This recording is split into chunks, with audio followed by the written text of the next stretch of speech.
students here in this training college in Elgeyo Marakwet County.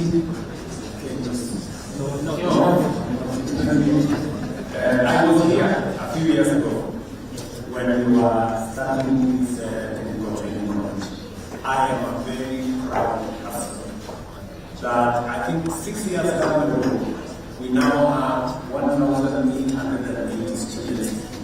And they are not only learning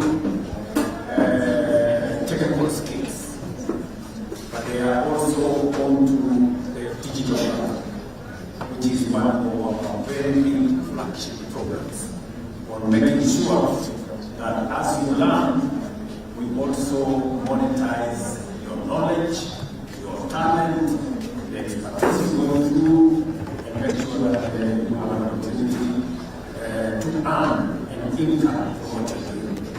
I am very happy between the balance between what you're learning and also finding time to do something online that puts money in your pocket.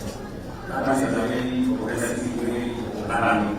That as you learn, you also take the opportunity to find opportunities for yourself to make progress. So to all the students here and all the students in other TVETs and all the students in Kenya, this is the direction we are pushing, and there are 152,000 people in our technical training colleges like Devin who are monetizing.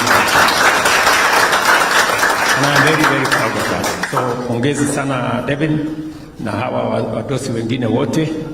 Mimi niko area na tutapangana vile tutakaa.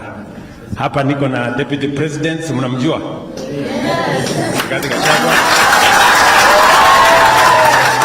Pale tuko na Prime Cabinet Secretary wetu Bwana Musalia. CS wetu wa elimu, mwalimu wetu mkuu wa hapa, gavana wetu, mjumbe wetu, PS Kiptoo, na sisi wote ni team moja. So asanteni sana na wapenda. God bless you.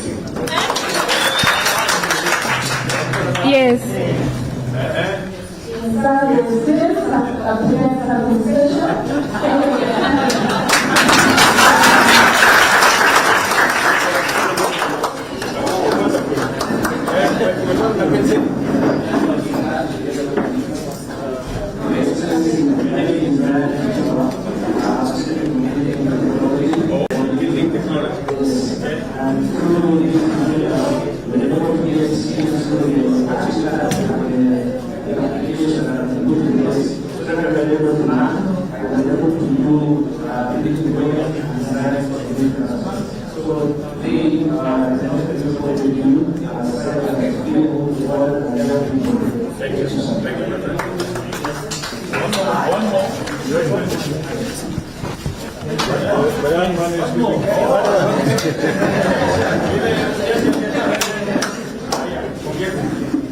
Quite some design.